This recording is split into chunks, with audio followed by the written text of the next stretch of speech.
What's the story, everybody? This is Team ChainBlock.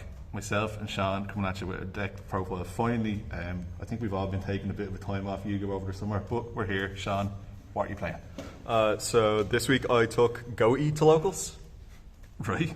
Yeah, I had the cards a while. I figured might as well put them to use. Deck really performed better than I was expecting. You came first, didn't you? I did, yeah. So it performed well in the current meta, we'll say, definitely. Yeah. Didn't run into any cash. That was the only matchup I was really worried about, but it did pretty serviceably into everything else. It's weird. Our locals cash free has just never seen a cash player around here. But let's go. Okay, so for the Ghoti engine, I was on 3 paces, heart and soul of the deck. So basically, there's 2 of the level 2 tuners. Right.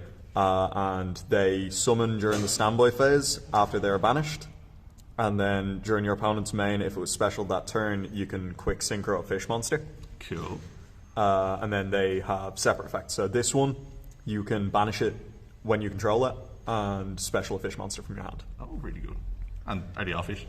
Yeah, all the Ghotis are fish, and most of the other stuff you're playing are as well. So then there's 2 Shift. This is the other level 2 tuner. Cool. This one you can banish from your grave to target a fish you control and gain 500 attack. How does it gain an effect on banished? They basically, you banish them so that you can summon them back during your opponent's turn to quick synchro. Cool. And all the synchros have interaction on your opponent's turn. Nice. And then 1 Zep. This one's a little different. So it summons as a trigger rather than during the standby phase, but it has to synchro as soon as it summons. Oh, fair, okay. So these ones you can hold the synchro until you need it. Yeah. But they only summon during the standby phase. Okay. This one can synchro whenever, or summon whenever, but you have to synchro straight away. Fair. This one you can banish it from your hand and then target a fish monster in your graveyard and banish that. Right. That effect comes up pretty often, actually. I'd say so. Because it means you can clear your graveyard. Cool. As well as trigger set of paces that were spent. Nice. Then I'm on 1 Ixip. This is a level 4 for them. Essentially, if a fish monster is banished, you can special it from your hand. And then it has an effect to do with the Ghoti traps, but they're all bad. So they're all bad, okay, fair. You don't run any of them now? No. Okay. And then double Snopios. This card's insane. Right. So during the main phase, as a quick effect, you can banish 2 fishes from your hand or grave to special it from hand. And then when it's specialed, you can target a face-up card on the field, banish it when it leaves the field. Right. Which is pretty good to get around like graveyard floating effects that your opponent might have. Cool. Yeah. Or you can just use it on your own tuners to make sure they go straight to the banish. That's good. Okay. It's really good. Then if this card is banished, you can banish a fish from your grave to add it back to hand. Oh, that's really good. So it's really, really good for that, yeah. So the recursion. And then obviously being a level 6 is great because it lets you ladder into the higher synchros much quicker. Synchro 8, cool. Then we're on 1 Deepest Depths. Right. This is the archetypal field spell. It's unfortunately not searchable. But basically, while you control a fish synchro, it can't be destroyed or banished. Oh, that's really good. And then once per turn, you can banish a fish from your hand or grave to add a Ghoti monster from your deck to your hand. Cool. And then if a fish is normal or special summoned while this is in your grave, you can target a fish you control, banish it, and add it back to hand. Oh, that's really so it recurs itself. I considered playing 3, but it ended up being quite bricky. But when you draw this, you just immediately have engine access, so it's quite nice. Then 3 Beautiful Princess, and 1 1-for-1. Incredible starter. Obviously, it banishes itself on summon, so it dodges on-field negation. Yeah. And it's a banished fish. It used to be one of the hardest cards to get your hands on. I paid way too much for mine. And then the main starter for the deck is 3 Lifeless Leaf Fish. This is what you're summoning off the Beautiful. Great card. So this dumps a fish from deck to grave when it's summoned.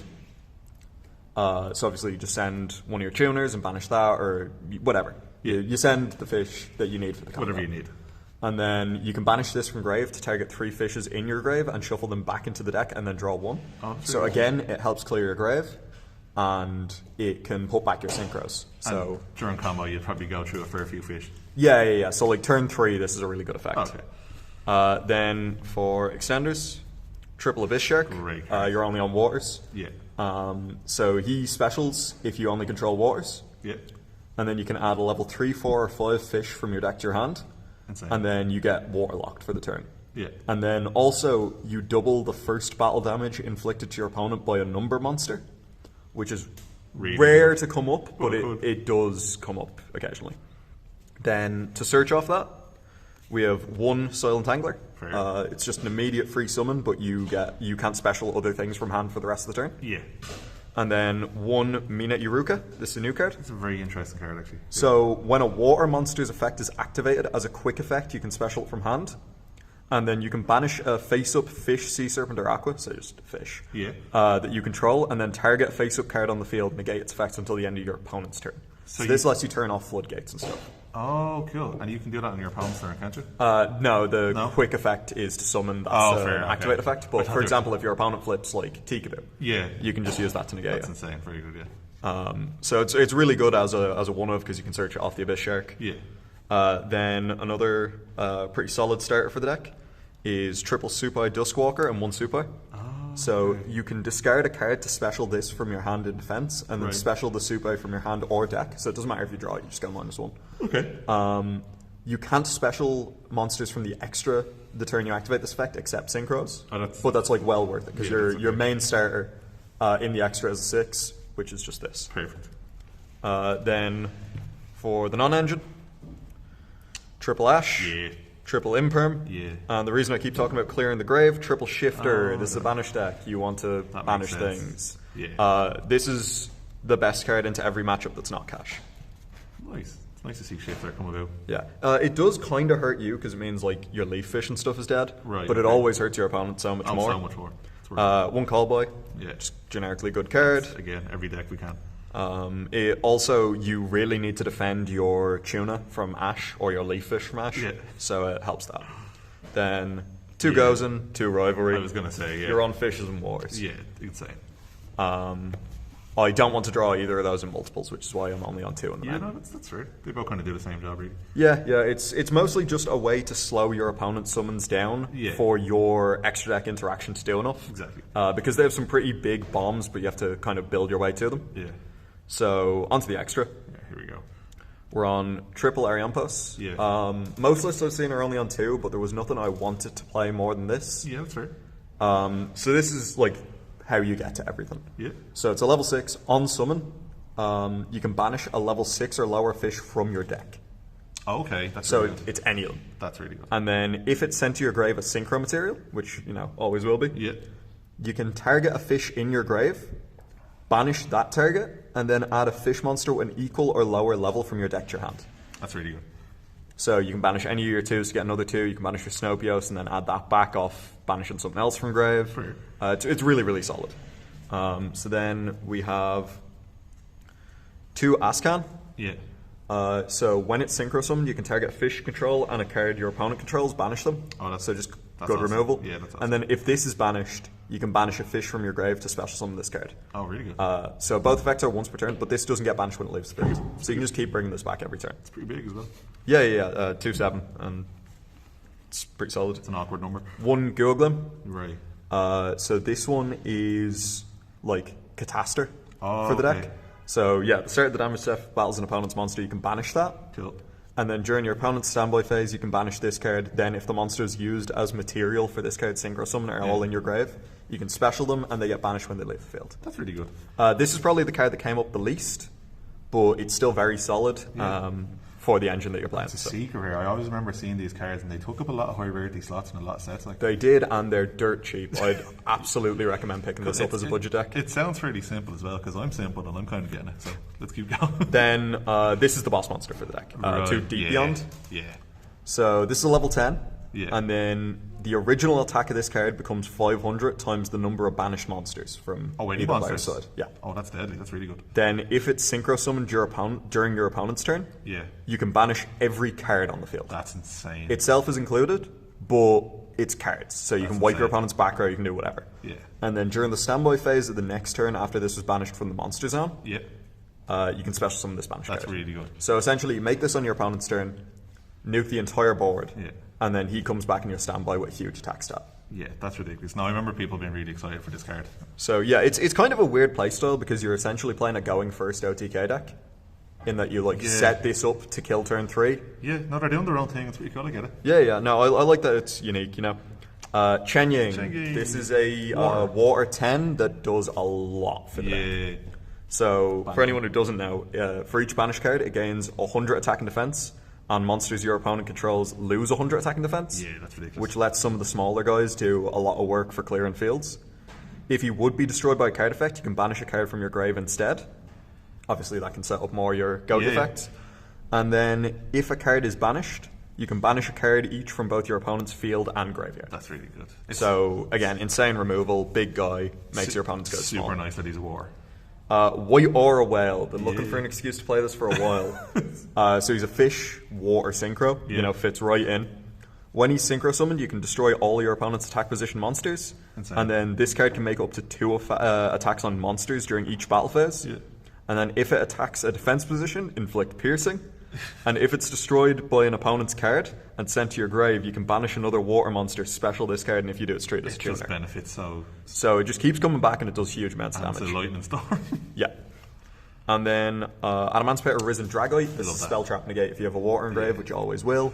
The other effect doesn't come up. I mean, there's not too many water synchros, but you've got them all in there pretty much. Yeah, and it's also a 3k body on an 8, which is like decent for the deck. The only other one I can think of is Gradle Dragon, but that's it. Yeah. That's really good. So then I'm on number 4 Stealth Kraken and one of the spawn.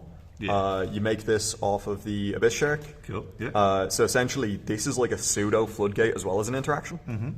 So the one you make, Stealth Kraken, turns all face-up monsters on the field into waters. Yeah. Which is especially good if you have your floodgates, the Gozen matchup. Yeah. Because it means your opponent gets water locked. Yeah. Then during the main phase, as a quick effect, you can destroy a water monster your opponent controls, non-target. And if you do, inflict damage to your opponent equal to half the attack it had on the field. That's good. So if they have something boosted up, that's good. Yeah, they take half of that damage. And then if the Xyz summon card is destroyed, so the first time, it floats into this and then attach a material to it. Cool. And then this, during the main phase, you can destroy a water monster your opponent controls. It doesn't make your opponent's monsters water. Right. But, for example, if you get both of these up, say you have an abundance of 4s. For some reason, or they're playing a deck like Sword Soul that happens to have a water in, they can come up. Very popular. And then if it's destroyed after being summoned by the Kraken, you can special back Kraken and then attach a material to that. Yeah. So you can keep cycling between these two if they keep destroying them. That's pretty good. Then for another option, I just wanted some quick removal. So I played the Soylent Honor Arc. Great. Again, we have like a lot of space in the extra. You can play a lot of flex spots. A lot of people play like, good non-water synchros, your Barons and stuff. I just figured might as well go into stuff that you can always make. Yeah, no, cards like 10-year-old, it's still good. And then the one link I'm on is Abyss Keeper. This card is super solid, actually. Yeah. So it can't be used as link material the turn it's link summoned, which obviously doesn't matter, it's the only link. Yeah. If it's link summoned, you can special a fish monster from your hand to your zone that this card points to. Oh, right, yeah. So immediately summons one.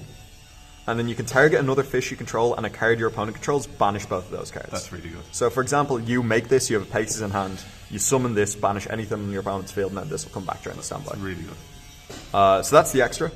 Very happy with that. I think every card did its worth. Had a place. Yeah, for sure. And then for the side, pretty basic, but again, everything did its job. I was very happy with it. That's all you can ask for. So, one Duster, back row decks, triple evenly, anything going second. Exactly. It's more banished cards. Triple Talent. Oh, nice. This lets you draw into extenders if you get ashed on, for example, Leaf Fish or something, which you usually will game 2. A lot of times, game 1, people have no idea what any of these cards do. I was going to say, that's a really good thing just to have in your back pocket. 100%. Triple Droll, still going good into the combo decks this format. Yeah. The third copies of Rivalry and Gozen. Fair, yeah. Some matchups, only one of them's good, so you just put in the third and take out the other 2. Yeah. And then finally, another one I've been looking for an excuse to play for a while, is Draco Utopian Aura. This card is super interesting. So when your opponent activates a monster effect on the field, negate the activation and destroy that card. Yeah. That's just the base effect. There's no cost for that. It's a counter trap. Yeah. So it's Spell Speed 3, excellent card, right? But then you can apply the following effect, right? So you can banish a monster from your hand, and if you do, special summon the monster that was destroyed and sent to the graveyard by this effect to your field, but negate its effects. Cool. So you can steal the body. But because you're playing Ghoti, you can banish any of the tuners or anything from your hand as a benefit, to get those effects off. So this is one of the best cards you can slide into when you know you're going first. Yeah, I mean, because it lets you set this to interrupt your opponent on their turn and then you pretty much all but guarantee the deep beyond OTK. That's pretty good. Like, that's pretty solid. You can like have 9 traps in your deck if like you really need them. So yeah. Oh really yeah, nice. absolutely. So yeah, it's basically the deck excels at keeping the opponent on a slower pace than they'd normally be before you get the big nuke off and go for the kill. Yeah, and it's an unusual play style which not decks would have many. What was the interaction like? I'd say that was pretty good. Like, not much decks play the way it plays. It dodges a lot of stuff, I'd no, imagine. that's the other thing is, like, especially between stuff like Tuna and all of these banishing and then summoning back. Yeah. You're pretty much immune to on-field negation a lot of the time. Yeah, there we go. So yeah, that's it. And really cheap, unique. Like, as you said, I wouldn't know how to play against that. Yeah, and like you said, extremely, extremely cheap. The whole engine is a matter of cents. The only expensive card really is the whale. Yeah. And that's completely like, optional, tertiary. Yeah, you've no need to play that. It's just a good card if you own it. But yeah, before I forget, please use our discount code ChainBlock5. There'll be links in the description. Check out our Facebook page, and we'll be up with more content. See you. See you.